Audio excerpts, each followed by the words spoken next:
So we will go ahead and get started. Um, Thank you all once again for coming out tonight for this public hearing. It will be really, really brief. The presentation will be really, really brief. I will just do a quick overview of the firm and, of course, what a disparity study is, and then how the public can get involved, and then we will hop right into the public hearing session. I just want to give you all a little bit of information if you did not go to our informational meeting, which was held a couple of months ago. So we will go ahead and get started.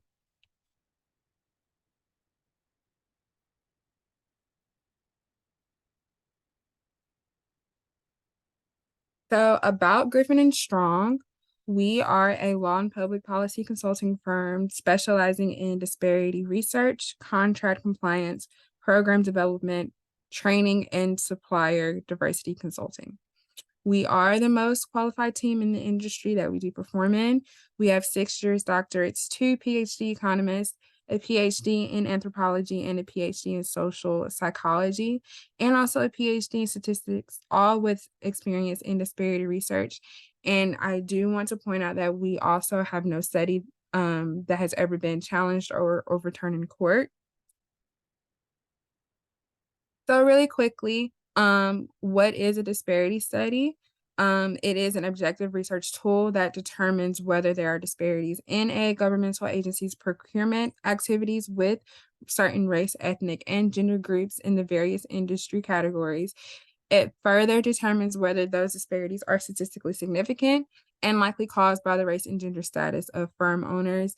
The studies, they measure different discrepancies between the utilization and availability for race, gender, and ethnic groups. And these disparity studies also utilize the acquisition of anecdotal evidence while examining current policy procedures and practices in a law review. The findings of this disparity study may result in recommendations by the study team to remedy any disparities if found. The recommendations are intended to be implemented as policy if accepted by the government agency. So that's just a quick overview. And then, of course, I do want to talk about how you all can get involved. We do have many different pieces inside of this disparity study that we are conducting for Erie County. Um, that includes, as I did mention, a law and policy review, and then following up with the quantitative analyses. And then we also have this anecdotal analysis component that you all are participating in tonight. So I do want to say thank you for participating. But how you can get involved is be vocal, complete a survey of business owners, complete the survey. Once you get that link, we are still working on the survey.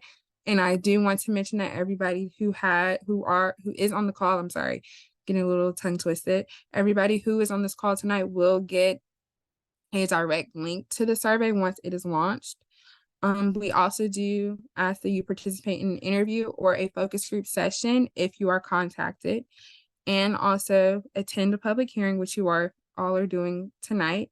And then if you all know of any other local business owners who would like to share their experiences about attempting to do business or doing business with Erie County, please feel free to share this information, share the email account, and also share the information for the public hearing for tomorrow.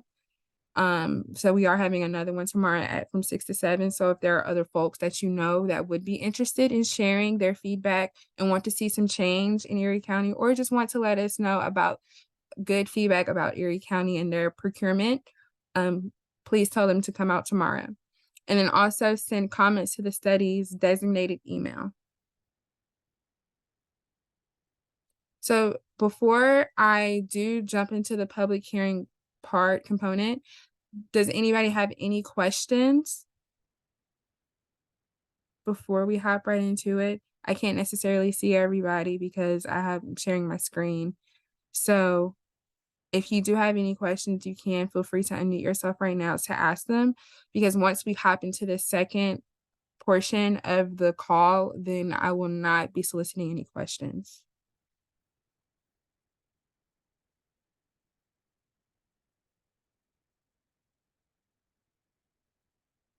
Okie dokie. So to hop right into the public hearing component, the purpose of this hearing is to hear candid testimony about your experiences, both positive and negative, either doing business or attempting to do business with Fulton County. I mean, not Fulton, I'm sorry, Erie County. Everything said during this hearing will be available for public record, but GSPC's final report will not publish the names, business names, or other affiliations of individuals who give testimony. We are not soliciting questions, but commentary only. Additionally, we will not be responding to questions or commentary other than to try to gain additional clarity to your comments. When providing comments, please begin by stating your name and business name clearly for the record before beginning your testimony.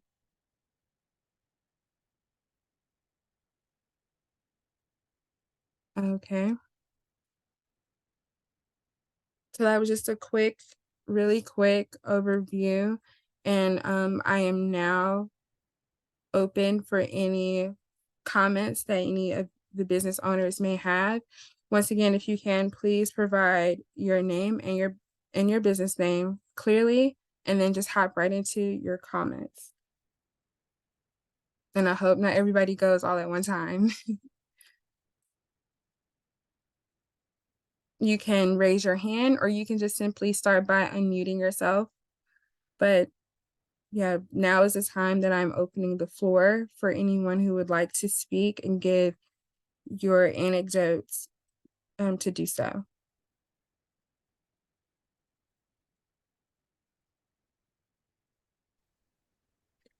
Hello, I'm Anita Sanders with Trace Asset Protection Service.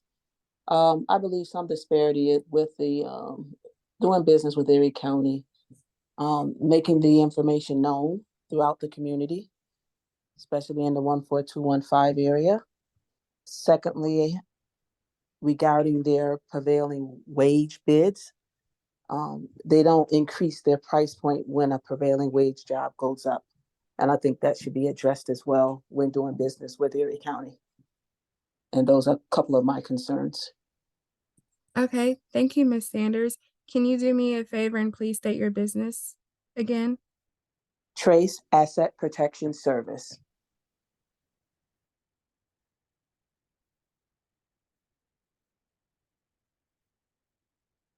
Thank you so much.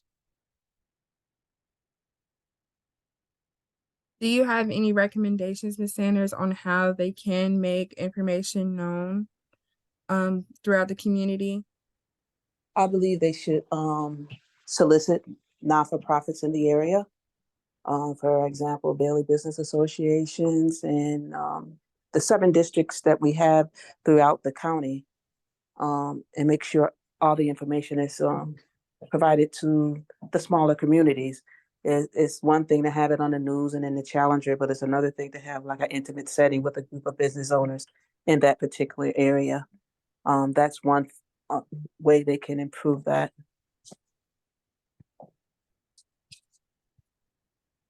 Thank you. You're welcome. Is there anyone else who would like to go next?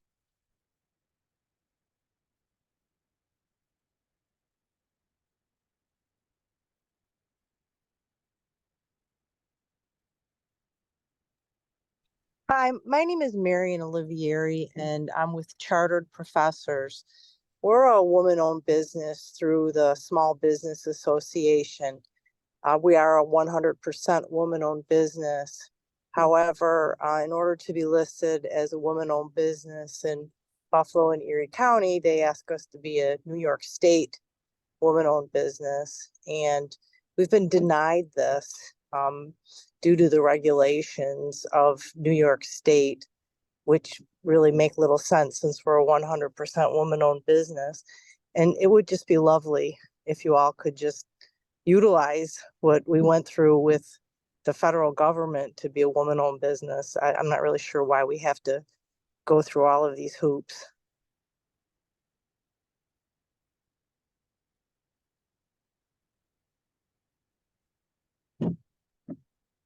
Sorry if I am taking some time to respond. I'm just making sure I get all of your notes clearly. Okay, so that is really good to know. So you do have to be certified, is what you're saying, to do business with Erie County?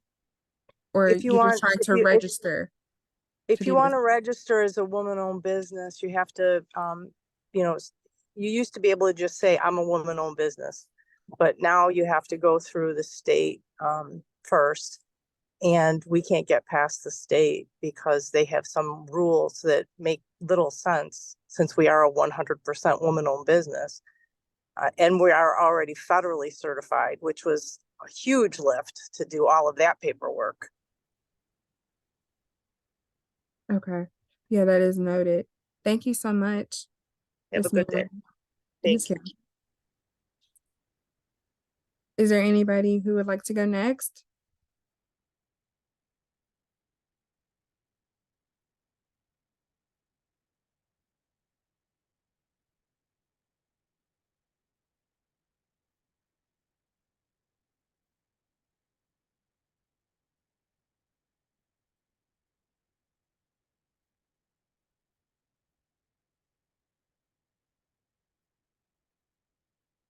What about any recommendations? Do you have any recommendations that Erie County could do to appease to the needs of locally owned businesses? Do you have any recommendations or any feedback regarding that Erie County could do for minority and women owned businesses or locally owned businesses in general?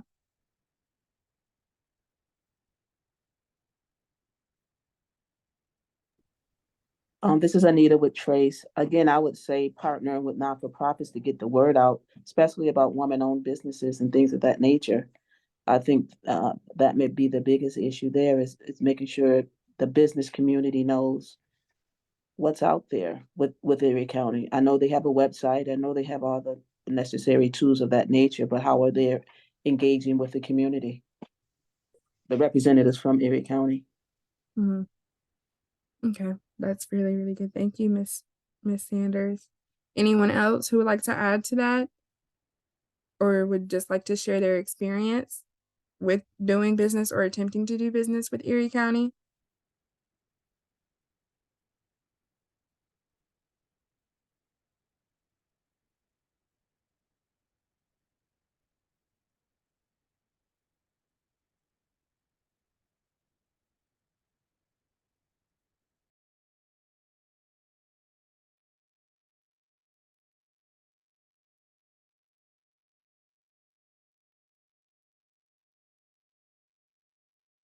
Mr. Hugo Acosta, do you have anything you would like to add to the conversation? No, I was just invited by a couple of colleagues that I have in that area. My offices are in Syracuse, but we have done businesses in several counties, including Erie. And this is the kind of stuff I wanted to see how there is some involvement, especially with the Latinos. I am the owner of a Latino media company, and we also provide several types of services to the government, including translations.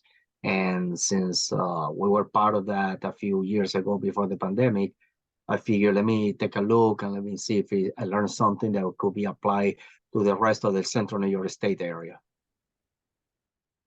Yes, that's really helpful. So you said that you have done business with Erie County before? Yes, we have subcontracted by another engineering organization that was applying changes to different towns and cities, and they wanted us to help them doing interpreting for the Latinos of the cities that they were doing changes to see what was their input or their reaction. Okay. How was your experience? It was fine. I mean, I met, some Latino leaders that were working for the county that didn't express any complaint or anything like that. And again, keep in mind that I wasn't directly working for the county, but I was through Right. a subcontracting of another. So I don't know if that would be fair to say. But again, I'm just here to get different perspective, is hoping that we'll see members of my culture in here I can't see any in this listing, and apparently I'm the only guy, by the way. So this is the kind of stuff, I kind of evaluate with members of my own culture, and that's why I'm here. Okay, yes. We are also looking into prime and sub relationships, especially when they've done contracts for Erie County. So how exactly was your experience when you were a sub to a prime? Our experiences were fine, in that particular area. We did 3 different jobs in 3 different years.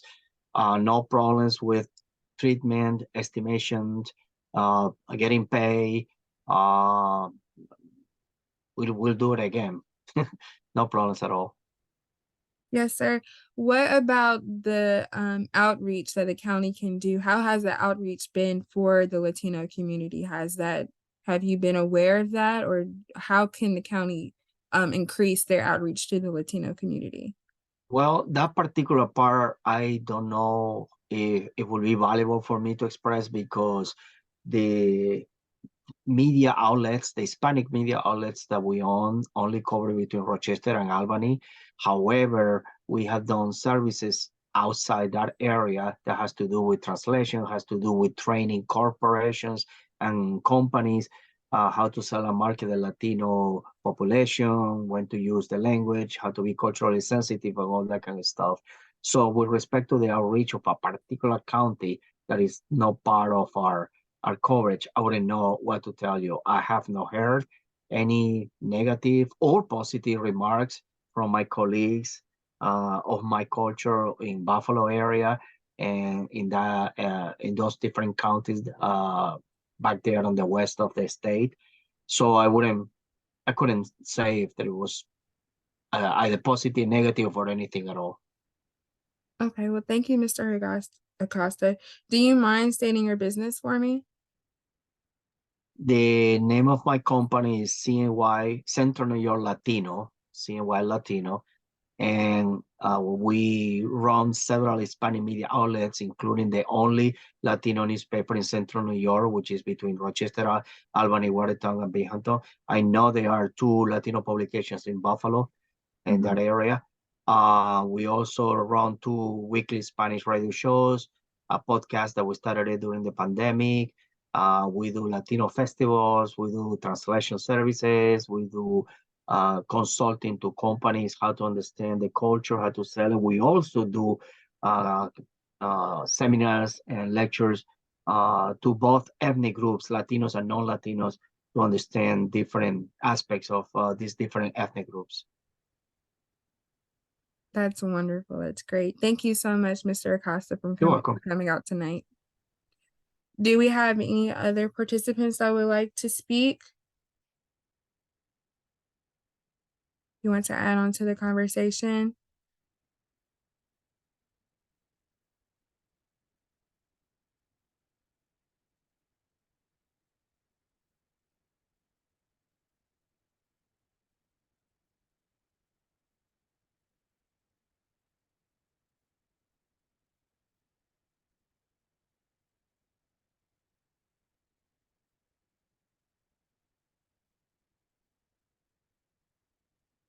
Do we have any participants who have worked with the county at all? And I would like to know what your experience has been. Hi, my name is Lauren Schmalowitz, and I own Upstate Steel in Buffalo, New York. How are you? I'm doing well. How are you? I'm good. Thank you guys for doing these. I think the disparity studies are very important. I do work, I sell steel, and I do work with the city of Buffalo in Erie County and all throughout New York State. I'm WBE certified in Erie County in the city of Buffalo. One of the things that we experience is some confusion around meeting county goals.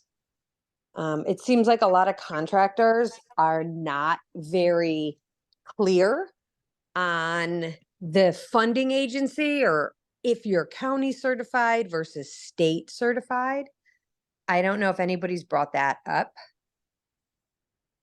to you guys, So yeah, and I don't have a solution for that. I just get asked a lot of questions by contractors if we can meet their goals and what's the difference between Erie County, the city of Buffalo, and New York State. Mhm. So there seems to be some confusion, and then typically because contractors do not like using these programs or having to be forced to use these programs, they're not that happy, or they come to us after the fact and say, I need you to send me your certification because I have to send it in to the state. So that, it just becomes kind of a hard issue to navigate with a customer that's unhappy. And Mhm. again, I don't know if that's anybody's fault per se. I'm just trying to describe the experience of a contractor that's involved in the program. Okay, so would you say, when you're speaking about contractors coming to you, are you saying for sub work? Correct. Yeah, I'm a sub. I'd be used as a subcontractor or material supply. Okay. Okay. And that confusion that they're having, can you go a little bit more into detail about what necessarily would the confusion be about? Would it be about, because I know the state also has a goal too. So is it Yes. particularly about the county goals, or is it about the state goals, or is just they're just not really clear? I get asked all the time because I was denied New York State WBE, but I am approved for the city of Buffalo and Erie County. So I get asked all the time, can you guys do this? Can you do this? And from my end, my answer is always look on, I'm on the New York State contract system. You can see all of my certifications there, and you can go on the Erie County MWBE site and see that we're listed. And Mhm. to me, it's always on them that it's their responsibility to qualify and meet the goals. However, I'm in a service business. So if I can help them and give them information, I'd like to make their job easier. But they always, and I don't know if it's just them not wanting to do the work on their end. But there seems to be some confusion when there's county or city of Buffalo funding on how they need to meet the goal and what the difference is between that and New York State.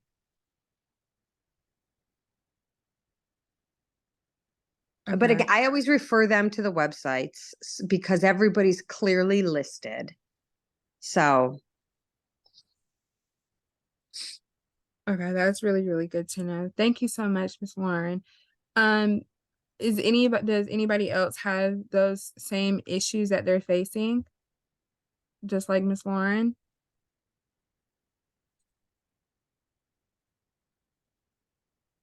I see it. We do have a lot of women firms on the call. Wait, was somebody about to speak?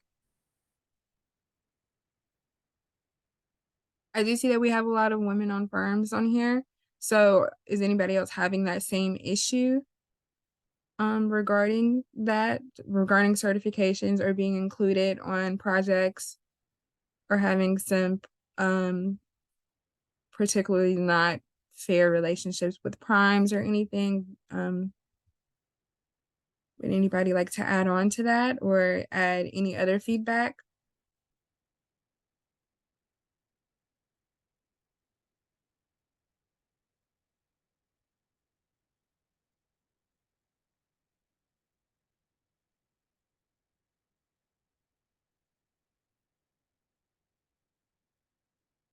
Please do know that your feedback is very, very relevant to our study. We will. Oh, go ahead. Yes, ma'am. Hi, sorry. I just had to join on a different account. Can you hear me now?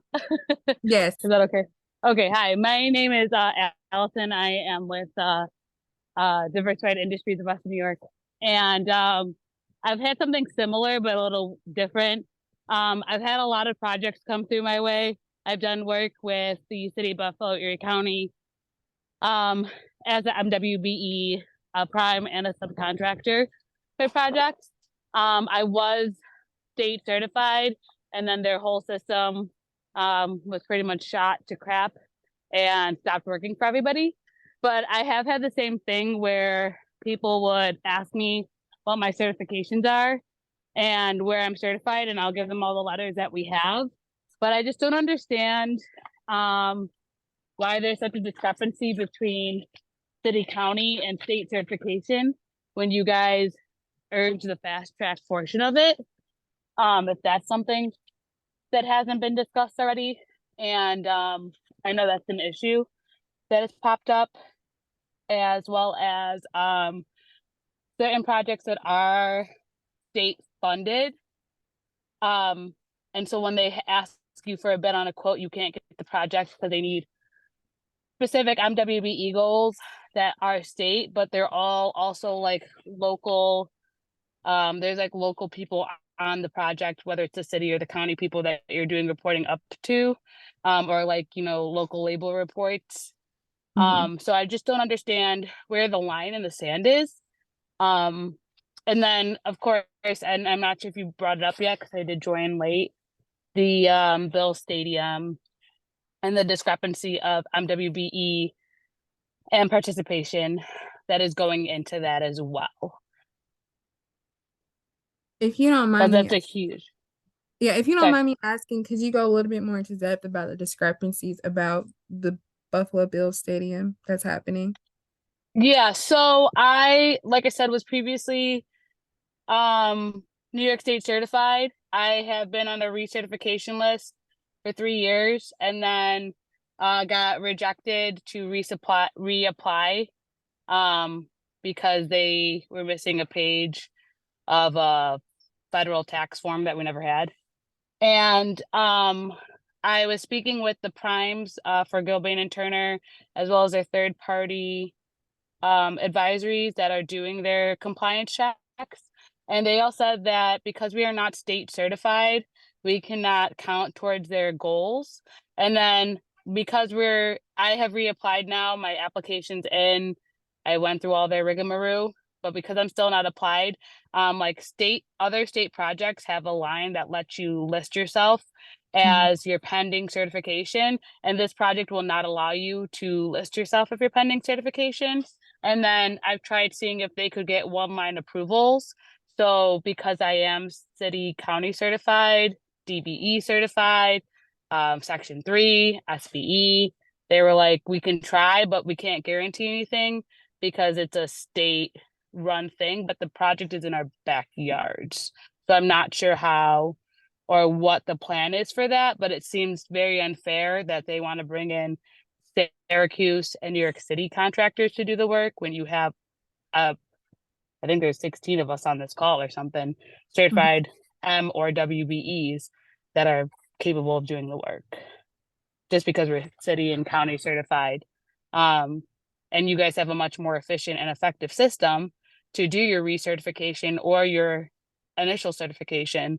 So I'm just kind of confused about if anybody else is seeing disparities or if there's any solution or if it's been brought up at all, because that's going to be a 5-year billion-dollar project that local contractors are going to miss out on due to the state's backlog and honestly like lack of, they're just different employees, I guess. I don't know the right word for that, but Okay. Yes, that's really helpful. Thank you so much, Miss Nadia. So what I'm hearing is there needs to be like a better streamlining process between like state certifications and then county and local certifications. Like there needs to be something better along those lines. well, yeah, but you guys have a fast track program. If you are state and county, I mean, if you are city and county certified, Right. then you have a streamlined fast track process. But for some reason, people can't get certified with the state. Either it takes too long or they reject you based off your competency that they deem yes or no, even though you actually don't deal with them. I mean, we deal with city and county representatives a lot more than I've ever dealt with ESD and their representatives on a project that I've been on. And we've been doing this for 10 plus years. So, and then like even recertification processes, the City of Buffalo, Erie County Joint Board effectively can go through your application within a month or two.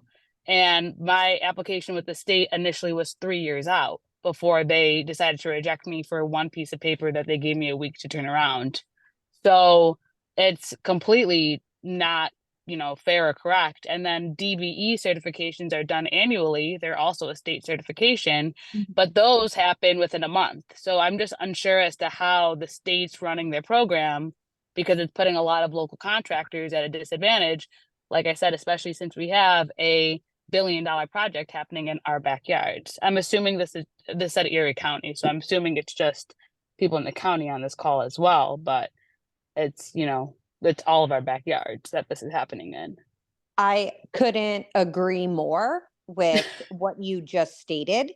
Again, Lauren with Upstate Steel. The county, when I got certified, they do an interview. James Blackwell also came out to visit myself and my business to actually physically see that we have commercially useful function, a building, there's overhead. When we had our DBE certification federally, the NFTA comes out. I was interviewed. They came for a site visit. None of this happens with the state. I lost a $3.5 million contract building the catwalk in the stadium, which is now going to a contractor in Connecticut. So my tax dollars are now going to pay for other employees to build a catwalk when I'm 3 miles from this stadium. And my Erie County certification and my DBE certification is completely invalid. And so I'm like, how can you deny local people, local employees, when the total point of these programs is to keep our tax dollars local and to help small businesses? These are small business engines. And it is completely not happening. Yeah, and the other side of it too as well that I think is misleading is that you are telling small businesses like myself, like Upstate Steel, excuse me, and you're saying to us, you will be paired to help grow your business because you need a type of mentorship that you're not also offered. I mean, a lot of the experiences I had in the past were great because if I was paired with another mechanical contractor on a project, let's say, they helped me learn how to rebid my project, learn how to be smarter about it, and do things like that. You're not taking away all these opportunities because the state feels like you're not certified worthy, but because of your age or your sex or whatever the case or the basis is. I mean, their biggest problem was I was missing, like I said, a sheet of paper on a 2021 tax form or a 2020, excuse me, tax form. And I'm like, it's 2022. Don't you want to look at my 2022 returns? And they're like, no, not relevant. You're rejected. So it's very hard as a contractor to want to use your certifications when, yes, I can get some projects city and county wise, and that's great. And it works out well. But to use NIPA and get NIPA projects, you have to be state certified. To get other big money players in the area's money, you have to be state certified, and you cannot get state certified. And just like she was just saying, DBE does site visits.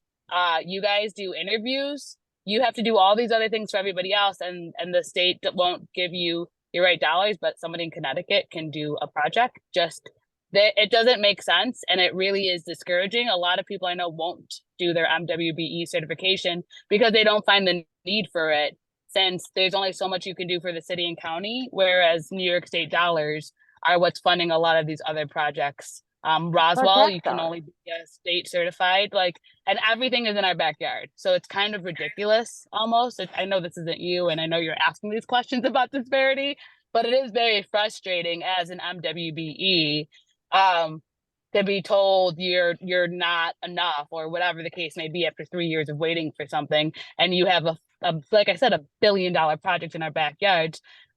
To get a small contract on that is at least $3 to $5 million. That is huge for a small contractor of my size. And we can't get that opportunity. And then there's no wiggle room. There's no conversations. And I know, and I'm not saying the county's office isn't doing anything, because Mr. Blackwell and his team really have been trying, but it's very unfair to even ask people to be city county certified when it doesn't get you that far. I mean, I can do a school job if you guys had one, but you finished all your phases back in 2010. So I don't know. It's very, it's discouraging. Your process is simple, it's easy. It's really the state that makes it a hard sell. VA projects, you have to be federal. I mean, there's a lot of, or state certified. There's a lot of projects we miss out on because of this. The site visits have to be critical to the application process. There's a company that is WBE certified. It's two women. They're a steel company and they broker steel. They have no warehouse, they have no inventory, they have no employees. They qualify. These women know what they're doing. I'm not looking for them to not be certified, but if a company like that can be WBE certified with no overhead, no risk, they sit in an office and I can't, the system's failing.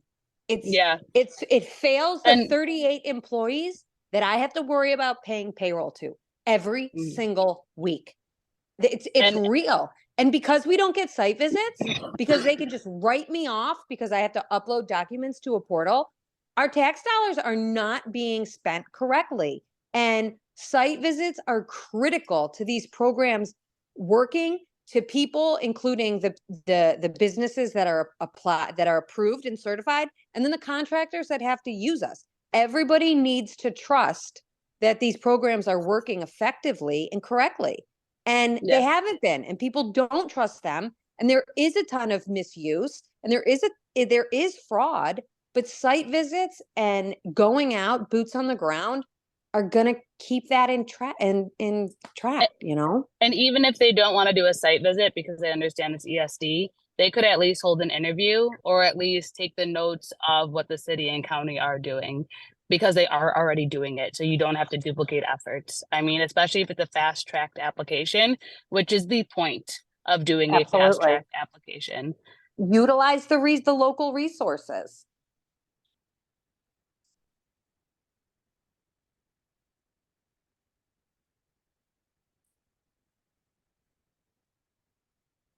Well, thank you so much, the both of you, for your candid your candid anecdotes and your experiences. It does seem very frustrating in terms of trying to get that state certification. That is something that I am noting. And please know that all of your comments, they are being noted and will be included inside of our disparity study. And then if we see fit for to include any recommendations regarding your comments, they will be included. Is there anybody else who would like to add on to the conversation that Ms. Nadia and Ms. Lauren have discussed, or is there any other type of experiences people would like to speak about in regards to their experiences in doing business or attempting to do business? Any other certification frustrations that you're having, or any other type of issues, or any positive feedback that you do have? I will just add one comment and say it is a pleasure to do business with Erie County and City of Buffalo. It is just frustrating to deal with the state. So that process, New York State DBE process with the DOT is simple. Pretty much, literally everybody makes it pretty simple to communicate. They reach out, they set expectations, and they do all of that very well and fair. It is just literally New York State. So that is a kudos to Erie County. I just don't want to sound like I'm booing them, but and City of Buffalo too. They are very good about emailing, notifying us on RFPs, harassing us to get our bids in because they want local labor. They want local contractors that are MWBE. The city and city and county do a great job with that. So thank you so much for that. That is also noted. And by the way, I do want to point out that the Griffin and Strong, we are a public policy and consulting firm based out of Atlanta, Georgia. We were contracted by Erie County. We're not a part of Erie County. We were just contracted by them to conduct this disparity study. I do want to note that.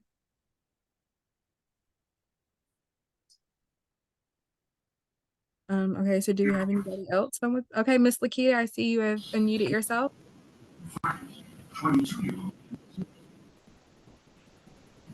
Hello, good evening, everybody. My name is Lakita Boye. I kind of joined in a little late, but it is interesting hearing all of the different topics and things being talked about this evening. I am on this evening representing the elderly community.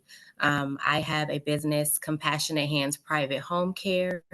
I've been in business for going on 11 years in April. Um, where Compassionate Hands is a service that provides home care to the elderly community in their homes, obviously, and also we do nursing home care, doing pop-ups and making sure that people are safe and cared for while they are in the nursing home, especially because we know that there is a decrease in staffing. And so my company provides the extra support for the families when they are trying to take care of their elderly loved one, whether it be in their home or in a nursing home or whatever have you. So my issue, what happened? I think I'm still on. Okay, yeah. My issue is I'm having an issue with, I'm not quite sure on how to go about working with the county. Um, I know that there is a licensing process through the state, and I'm assuming that has to be done prior to working with the county. So if anybody can help me out in that area, that would be great. If somebody can give me a little bit more information on how I would go about working with the county or going through the state, so that I could kind of take this to the next level and provide more care to the elderly community. Well, thank you, Ms. Lakita, for speaking. Thank you so much. Please feel free to connect with any of the women that's on this call who would be open to sharing how you can get involved with doing business with Erie County. So yeah, thank you so much for Mhm. speaking. And I am noting that you are having an issue and not necessarily knowing about how to go about doing business. So I am noting that. Thank you. Okay, you're welcome. Is there anyone else who would like to add? Yes. Hi, my name is Tyrene Tapia, and I'm the owner of Latinas Evolving here in Western New York. And one thing I would say that has been an issue that has come up over and over amongst in meetings that I've been a part of or within the Latino community is that there's definitely not enough bilingual representation in positions, different positions in spaces that would allow other Latinos to feel comfortable, first of all, to approach these departments or these programs or groups or organizations first to apply for whatever those services are, because they don't understand the language or because they need help. A lot of Latinos have come into our community due to the hurricanes that have transpired in Puerto Rico or whatever the case may be. So we have a lot of individuals that have come here because of that. Now, especially in the workforce development area, in staffing agencies, all those areas, we do not see enough representation or individuals who are bilingual, right? So because they're not bilingual, then they're not taught, or they're not educated, or they're not trained properly to access all these other programs or resources or jobs even, that other individuals may have the upper hand to reach to. So I would say that that is one issue that even I, with Latinas Evolving, am trying to bring to the forefront, in helping our community to make sure that they have access to that, or to at least get them the opportunities. So one example is Western New York Law Center, great opportunity for entrepreneurs, all those individuals that need all those free services. However, they too don't have a bilingual individual, from my understanding, who can really go over these documents and things like that that somebody would need to fully understand before signing off on it. So just want to make sure I bring that to light. Thank you so much, Ms. Tapia, for your input on that. Um, Is this representation, is this something that you are not seeing also within the county departments as well? Correct, all around.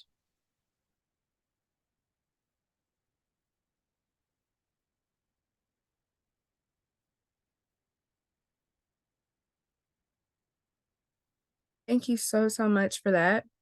I do want to add on to this call that we will be having our survey launching live soon. There is a question in there, Ms. Tapia, regarding if you feel that the county or does accommodate the needs in terms of bilingual speaking people.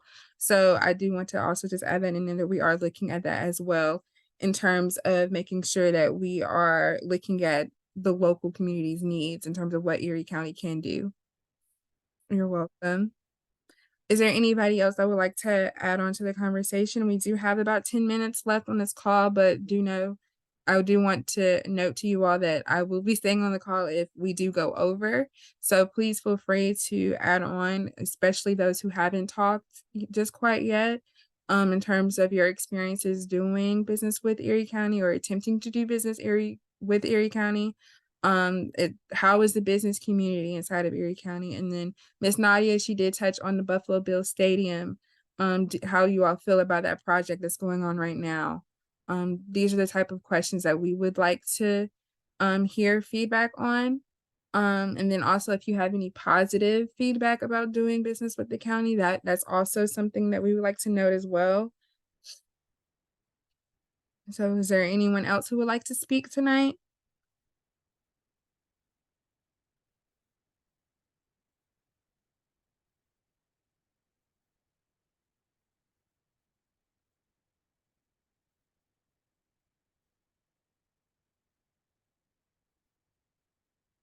I do want to emphasize that your feedback is really notable. It's something that we are really, really hoping that we can get from others. Sorry, something was blocking my light. So yeah, we do these studies particularly for the local business communities and making sure that your voices are heard. So please know that whatever you say is something that we are noting and making sure that we include in our study. We want to make sure that we recognize the local business community. So if there's anyone that would like to speak in these last few minutes, please do so.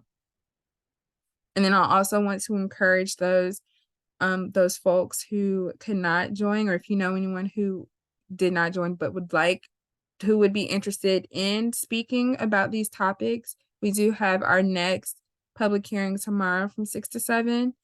Another blast will go out about that as well, but we will be having another discussion about this tomorrow too. So please feel free to share the links, the registration link, so others can join for tomorrow.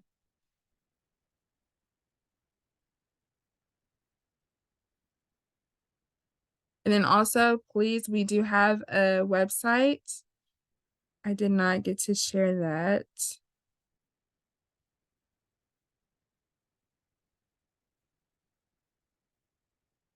We do have, this is the last slide that I did not get to share. But we do have a website.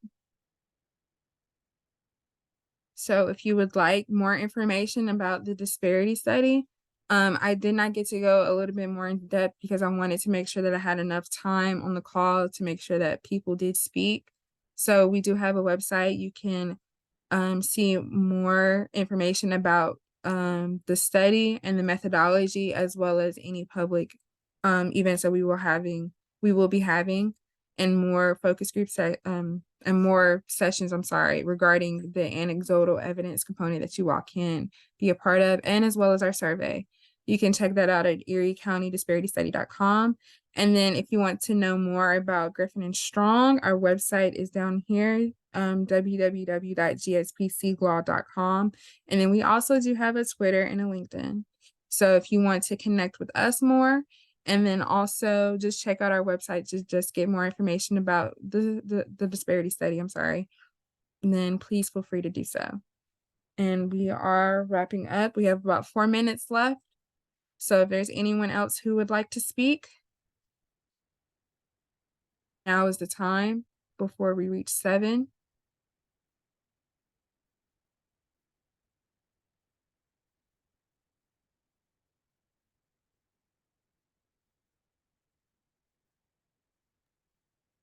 Hello, this is Anita with Trace.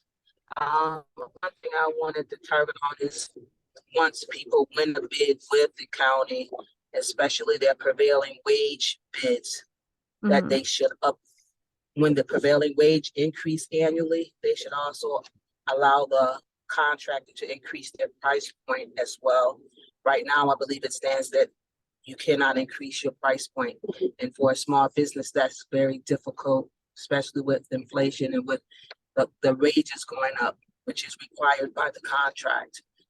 We did do a contract with security for the county, and we fell into that situation where they refused to increase the prevailing wage price point for us after the prevailing wages had gone up the following year. So I think that's something that needs to be addressed as well. Thank you so much, Miss Anita. Yes, I can drop the website in the chat.